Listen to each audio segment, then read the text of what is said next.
Is it? Click on the screen. Well, hello, everybody. Welcome to the Nashville Civic Design Center. We recently brought our name Nashville just Civic Design Center. So welcome to the Civic Design Center. I'm still getting used to saying that myself. It's wonderful to see you all here. This is amazing, exciting time for us. For me in particular, I just celebrated my 20th anniversary at the Civic Design Center. I'm really awesome. I'm the chief executive officer here, and the very first project that I started working on when I was hired here happened to be called the Cumberland River. So to just be a part of this evening, feel how much progress we've made through focus on this topic over the last 20 plus years is really exciting. I'm just curious, how many people, is this your first time to ever come to an urban design forum at the Civic Design Center? You can raise your hand. Great. Well, welcome so much to you all.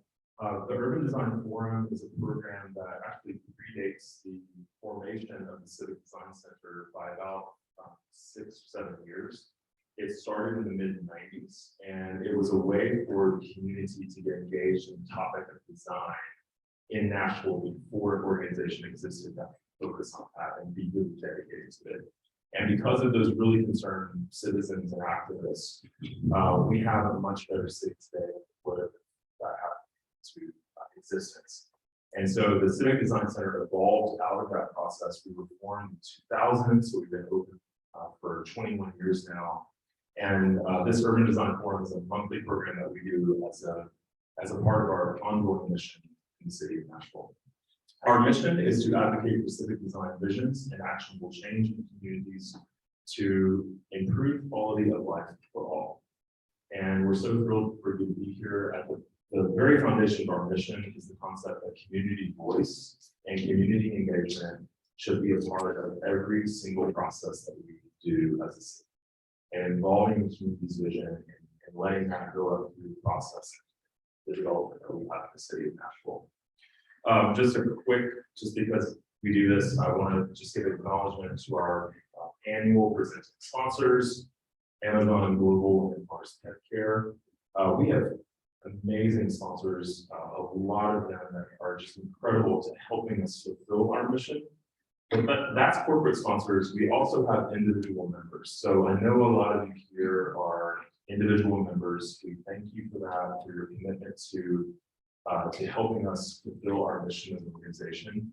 And I know there's actually quite a few of you here tonight who are probably first time or new members, so thank you as well. And if you're not a member, we just like to say, if you'd like to be more engaged and involved in the design conversations that are happening in the city, please consider becoming a member and you can attend all of our events. There's multiple things going on throughout the month and all throughout the year. So please do that. You can approach myself or any of our other staff members tonight. And if you're a staff member of the Design Center, please just raise your hand as well. We have others here. Just again, I was just going to say hello to everyone, greet you. Thank you for being here. It's so exciting to see a full house for this event. This is probably of all the 20 plus years we've had programming.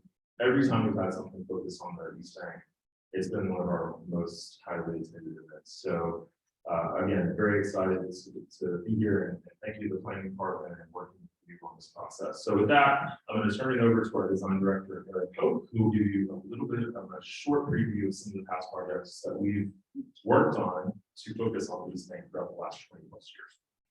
Yes.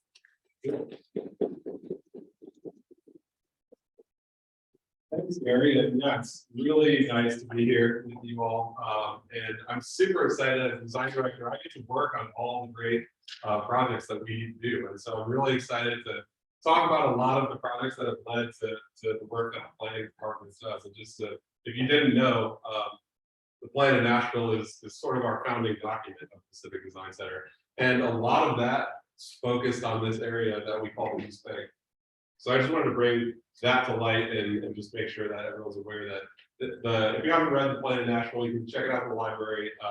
It's a really great, it has a great history section, but also provides a vision for the next 40 years of, 40 years from 2005. So, but we've also done, this was actually a global design competition called Design in Action. And it looked at, we got submissions, there were, I think there were 130 submissions, 29 countries.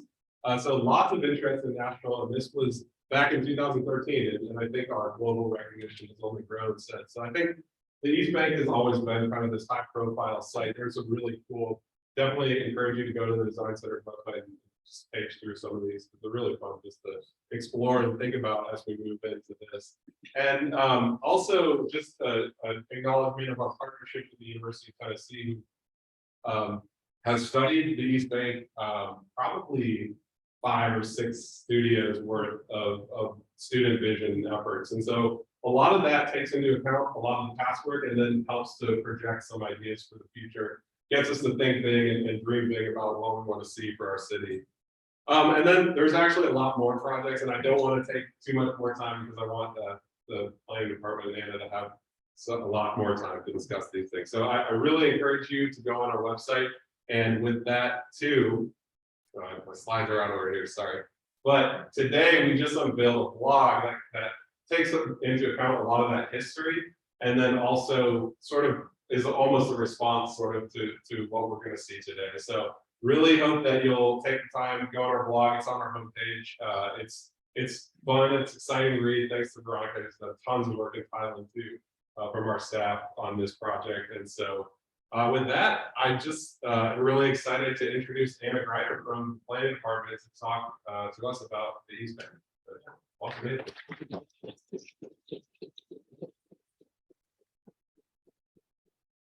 Thank you. As Eric said, I'm Anna Greider. I'm with the Metro Planning Department. I've had the honor for the past 18 months of being able to lead the East Bank study. And there are some seats at the front. If anybody really doesn't want to stand, please feel free anytime. Jump on the front. Yeah. They might be here a while. So the plan came out today at 2 p.m.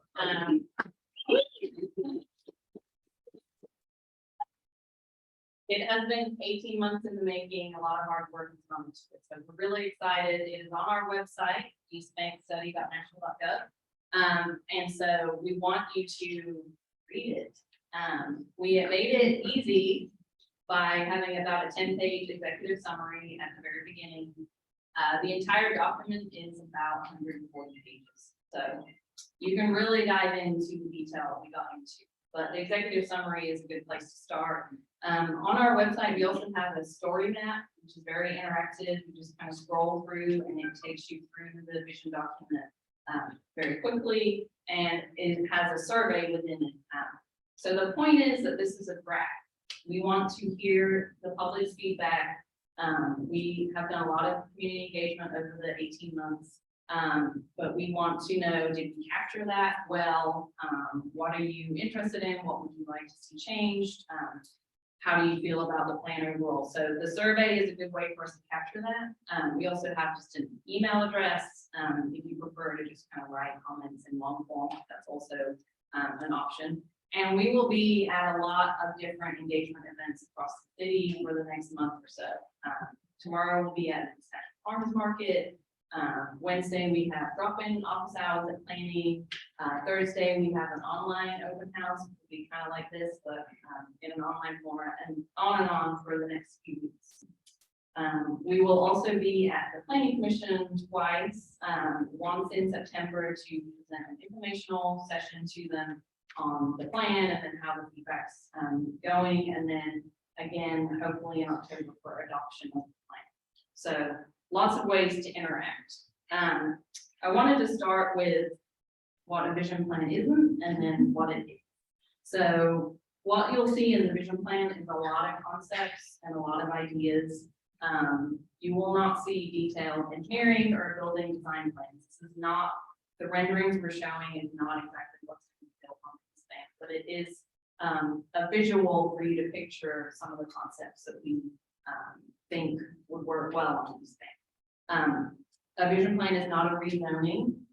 We're not rezoning land on the East Bank through this vision plan. And it's not a financing plan. It does not come with money to implement what you see.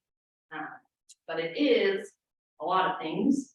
It is the aspiration of the community for the next 20 to 30 years. And it will take a long time to create a place that we all desire to see on the East Bank.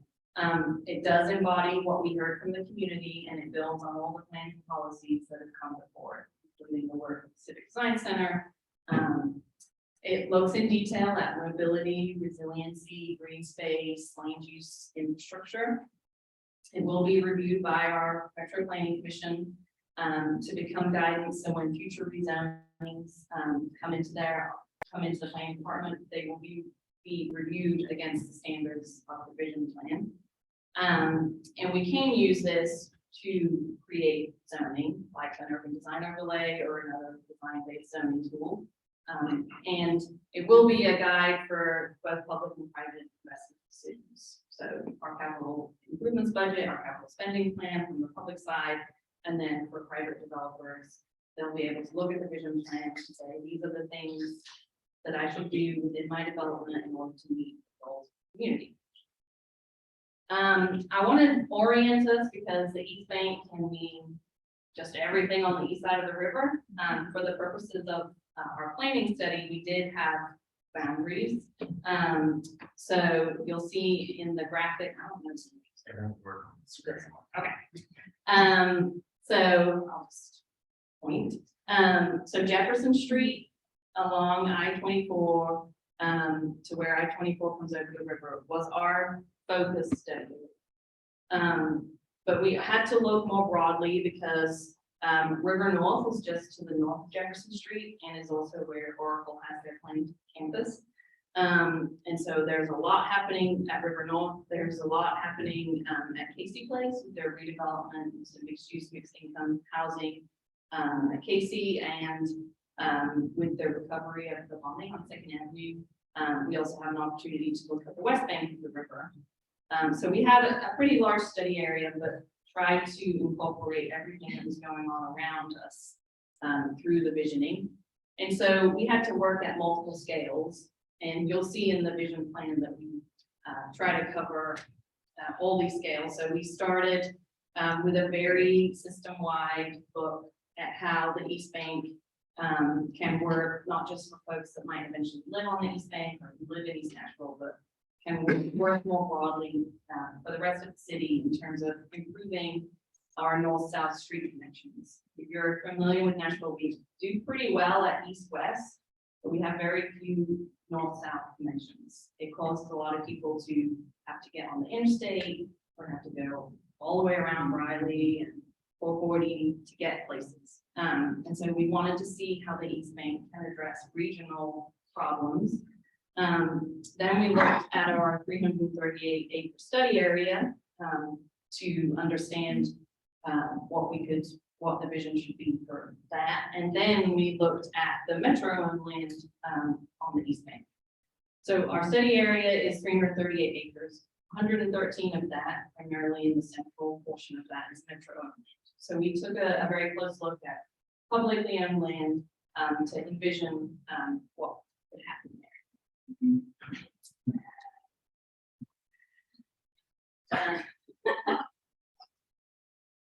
Little soundtrack. But this is what we have today. So we have a stadium, we have acres and acres of parking lot, we have a lot of industrial uses. So of that 338 acres, 230 of that is pavement, whether it's parking or roadways. We have no housing units on the East Bank today, and we're in the core of our city, so we have an opportunity to meet some of the housing supply needs that we have. We have 1.7 miles of riverfront, but only a quarter mile of that where you can actually be on the river, which is primarily in front of the stadium. And then we have 0 continuous north-south street connections. So there is a lot of foundational infrastructure work that needs to be done in order to create neighborhoods and places that people want to enjoy on East Bank. We also have a lot of entitlements on the East Bank, meaning the East Bank is already zoned fairly intensely for uses. And so the development is going to come whether we have this plan or not. So it felt like now's the time to get the plan in place. So when the development comes, they know these are the right of ways for the roads that we want to see. These are the types of uses the community would like to see. This is the greenway system we would like to see. These are the bike facilities we'd like to see. Because over 50% of the study area is mixed use intensive zoning, which is kind of what you would see in Midtown today. And we have a floodplain, and this area did flood in 2010. So most of the study area is the 500-year floodplain, and then the 100-year floodplain is the dark, which is primarily in River North, just outside our study area. But we wanted to be very, we wanted to look deeply into how you plan safely, sustainably, resiliently in the floodplain, so that we're not putting people in danger, not putting housing where it's not appropriate to have happen. So I'm skimming through kind of quickly some of the big obstacles, but I think some of these things really point to why the East Bank is not developed. I mean, we're right across from downtown.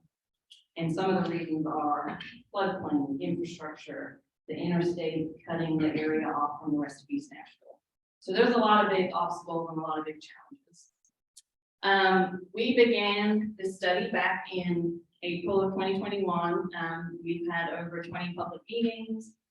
You might have been involved in some of those. We hope so. We hope to come to more events. We've had online surveys and over 150 technical meetings from the federal, state, and local level to dig into things with the Army Corps and the Coast Guard and TDOT and TDEC. And I've just been in meetings for 18 months. It's been a lot, but the plan is finally out. And so now we're going to go on our public engagement journey. But through that, through all of those meetings, both with communities and with experts, these were the four main concepts that we heard. The first was people want safe and simple multimodal connections. So they want to have options. They don't want to just have the East Bank be a place you drive through, but can there be bikeways and greenways and transit? Equitable and affordable East Bank. So affordable housing, retail, local retail establishments, parks, access to jobs and job training.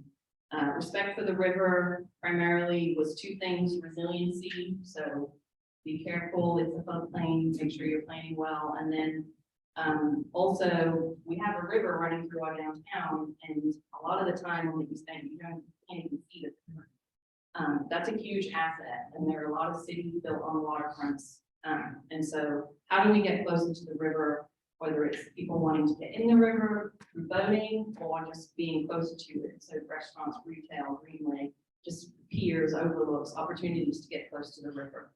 And then finally, neighborhoods for Nashvillians. The East Bank, there is a desire for it to not be a repeat of Broadway, but be a place that you can bring your kids and hang out throughout the day. There's things for you to do, and there's retailers and restaurants that you can afford to go to. And so when you dive into the vision plan, you'll see that those four headers are chapters in the vision plan. I'm just going to kind of give you a taster tonight. I won't be able to do justice to all the work that's in there. And then you'll see a final chapter on the metro and purpose. So a little more detail there. So I'll now go page by page and we'll be here all night. Or yeah. But I will go hit some high points from each of these chapters. So equitable and affordable development, that's related to affordable housing for places that are accessible for all and feel welcoming and friendly for all. It's for the multimodal, so that you can, regardless of whether you have a car or not, you can get around and enjoy the places on the East Bank. And creating places like this where anyone feels welcome to hang out and enjoy. And so you'll see within the vision plan that we kind of broke that down into these different chapters related to small and local businesses and river accessibility, neighborhoods where everyone feels welcome. And I will hit on the housing affordability component, and we do have Angie covered here from the planning department, housing director, and she can definitely answer more questions. But just because I know affordable housing is a big topic in Nashville, I wanted to hit that. As I said, we have no housing on the East Bank today, and we also don't have the infrastructure that will support housing, so we have to get that in as well. But we do think the East Bank has the opportunity to address some of our housing supply. And in looking at it through the planning process, we estimate you could possibly create around 10,000 housing units on the East Bank. And around 3,600 of those could go within the metro-owned property. So we have a general idea of housing that could be sustained on the East Bank. And so our next steps are to engage the Affordable Housing Task Force and the community to help us in establishing the goals for housing in each phase of development. And so I'm getting in a little maybe technical or ahead of myself here, but once a vision plan is adopted, there's going to be another master planning process, and there'll be private developers that will be applying to develop here. And so Metro will make available all the tools and incentives possible and as easy as possible for those private developers to understand what's available for providing affordable housing. And Metro will also not sell its property and plans to set aside property for affordable housing. And Angie can talk in more detail about how you want to disperse, have mixed use, mixed income throughout an area, and kind of what the best practices are related to housing. But there are plans to set goals and targets for each phase of development. And those meetings start next month, September 7th. So if you're really interested and want to help and dig into the affordable housing component of the East Bank study, those meetings are upcoming. We'd love for you to engage. Next chapter, safe and simple multimodal connections. So this is about providing all the different options for transportation on the East Bank. And the great thing that we have, opportunity we have on the East Bank, is that we're not retrofitting streets. In a lot of instances, we're going to be building new streets. And so we can build them with the infrastructure that we want to see, instead of having to go back in and try and do it, which is really difficult and really costly. And so you'll see in this chapter a huge amount of detail of cross sections and a lot of detail, but just to hit the high points, as I mentioned, related to that north-south street connection, which we don't have today. By adding that, which is the red line you see through the East Bank, that can connect up to River North and the future Oracle campus, over to the new connections that TDOT is undertaking to Cleveland and to Gray Street to bring people from that portion of East Nashville. And then we obviously have KBB as a current way to come across the river and the interstate. And we would like to explore whether there's a need for another bridge to bring people across to Murfreesboro and Lebanon Pike. But you start to see how our pipes on this side of the city could really be enhanced by having this north-south street connection. And obviously, we haven't kind of programmed in the rest of downtown, and the rest of the city, but Connect Downtown is a study that's going on right now with NDOT that's looking more broadly at the city. But we're hoping that this kind of paints the picture for the opportunity that a new connection is bringing. We also have, I don't know if you know, there's a stadium on the East Bank. And partway through this study, the news was broken that we might not use the current stadium, we might build a new stadium. And so we had to put together detail on those scenarios. That decision has not been made. And so we wanted to ensure that when this vision plan comes out, it's clear that in either scenario, there's a street grid that works, there's developable land available, there's opportunities here, regardless of what decision is made. So If you can tell from where you're sitting, the thicker orange line is that multimodal, north-south multimodal boulevard I've been discussing. So you see how it works with the stadium, in the current place, and then how it works with the stadium in a new location. And so the vision plan is going to lay out both futures for you to digest, and you can weigh it and make your own decisions on what you think might be best. We also, I guess we have animation on this slide, but it didn't transfer. That's okay. This is not the street grid we have today. This is what we're proposing in the vision plan. So you'll see 3 new north-south streets. So the East Bank Boulevard in the pink, the dark blue being an extension of 2nd Street to continue up to Dickerson Pike. And then Waterside Drive, which would be an extension of Davidson Street, where we have the protected bike lane today, bringing that up to River Mall. And then within that, you see this urban street lot and block pattern that we have throughout our city. But the slide, if it was animated, would show you that we don't have any of this today. That's going to happen on a bunch of my slides. So never mind. But here you'll see in the vision plan some renderings of a multimodal boulevard. And again, this is not saying that this is exactly what's going to be built on the East Bank, but it's giving you an idea of what that might look like. So we're planning for 2 dedicated bus rapid transit lanes.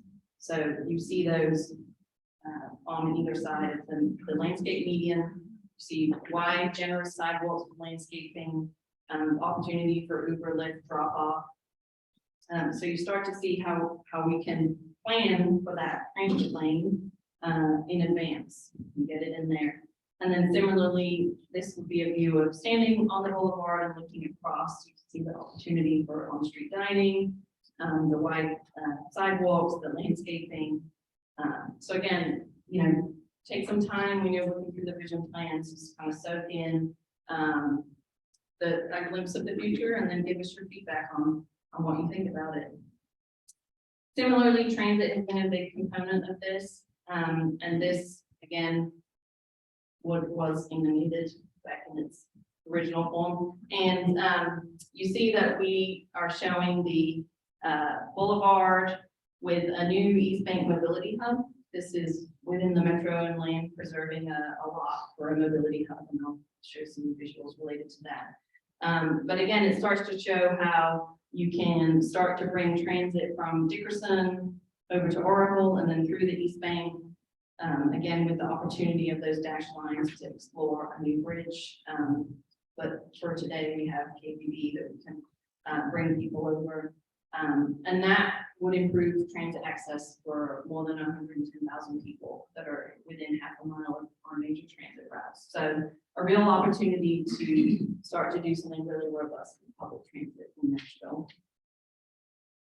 And you'll see, again, a glimpse of the boulevard and our center running rapid transit with center running bus stops that you'll then have signalized intersections to get across the street. And the idea of the mobility hub would be potentially on this parcel of land in the metro property.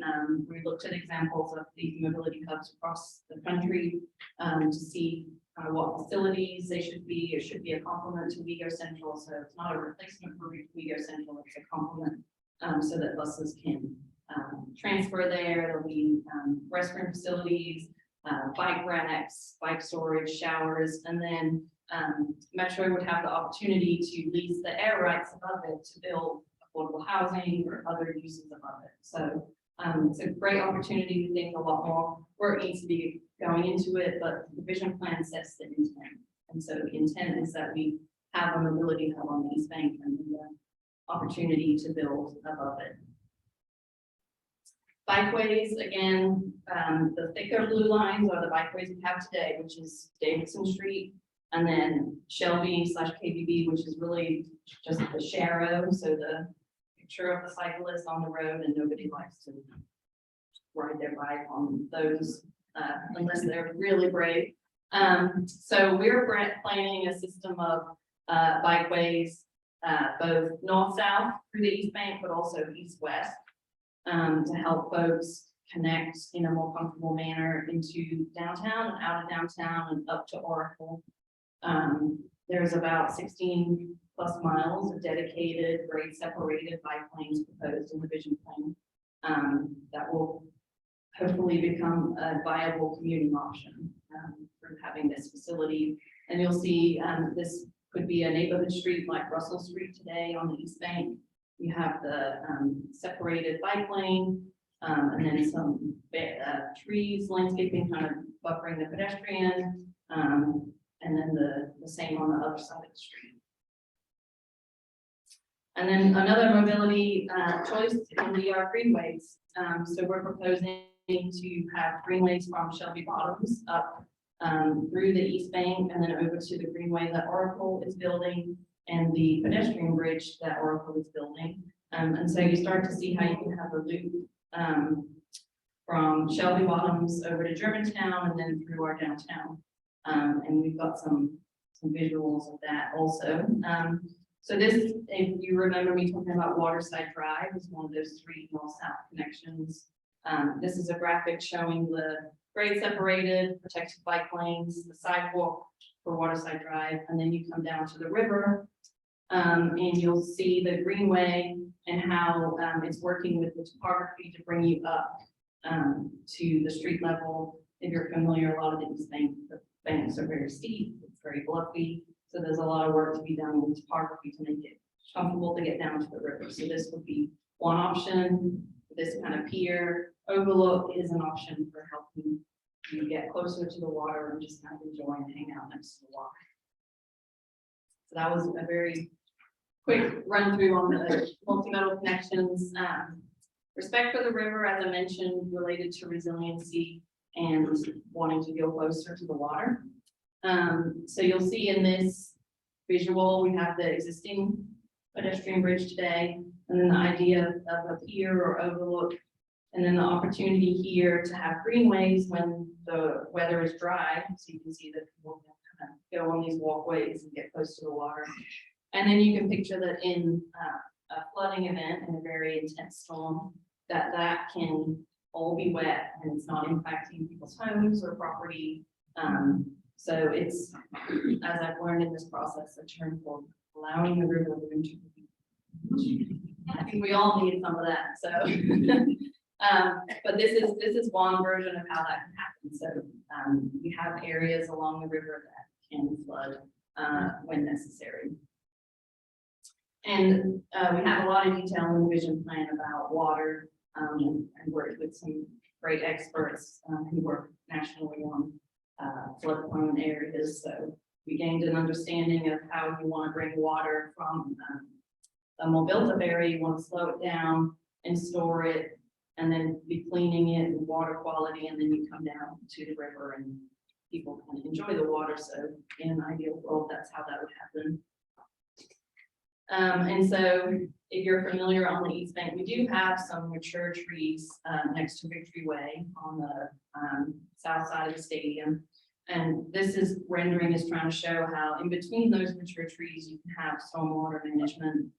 So trails to take you through it when it's dry, but when it's wet, this can flood and be working hard to help with the resiliency of our city, but also be an asset when it's dry for cycling and walking. And then we heard a lot, like I said, about interaction with the river. So the vision plan will outline kind of 2 different scales. One being a more modest type of overlook, pier, greenway. You think about like Chattanooga. And so you can be close to the water, but they aren't massive financial investments. We're also going to show something on a much grander scale related to marinas and boating. And so we think there's a lot of more next steps that need to happen to really understand the market for boating and marinas, because they are very expensive, but we want to show that that is something we heard. And so here's an option of where you have on pedestrian bridge today, you have the Ghost Ballet and the bridge building, And then you have the opportunity for restaurants and retail on the waterfront, and then piers that folks can enjoy, and then facilities for voting. So the vision plan lays out the next steps to really understand the market for that.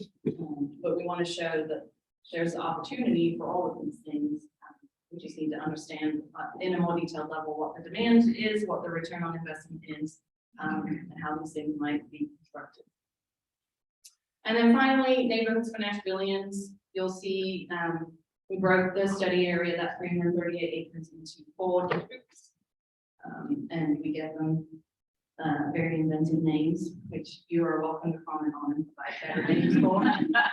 But we did our little planner best.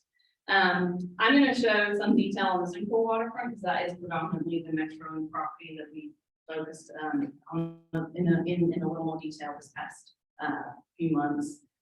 But in order, we think there within that 338 acres, there's room for at least 4 neighborhoods with different characters that relate to different parts of our city. And so you'll see that laid out in the plan.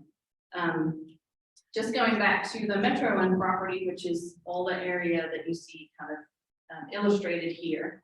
Again, the visual plan is going to lay out 2 scenarios.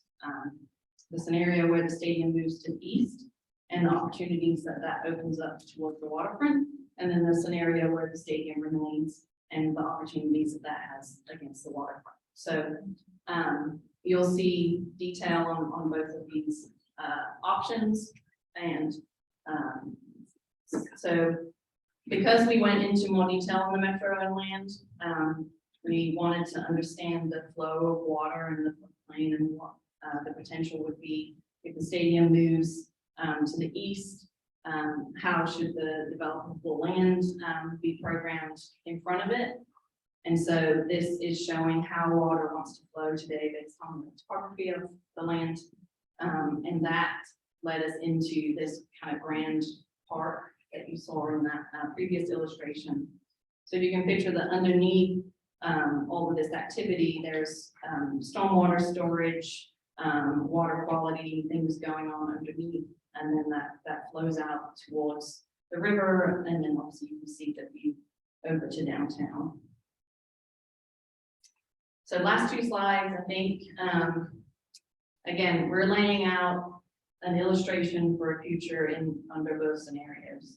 So this is a scenario where the stadium moves and the potential for the streets and the public spaces. And then if the stadium remains, similar potential for streets and public spaces. And so we hope that folks will digest that and kind of see the pros and cons of both. And we have a lot of activities out here. Hopefully you've seen some of them, some of our boards. We have a street mix exercise where you can make your own cross sections for what you want to see on the boulevard. And we have a model out there, which is really fun to look at. But we would love to hear from as many people as possible. And so we have a lot of events happening in August and similarly in September. And we want to do more. So if you have a neighborhood association you think would like to hear this presentation, if there's an event in your community that you think would just show up, we have our own materials. We'll try to be the best guest possible.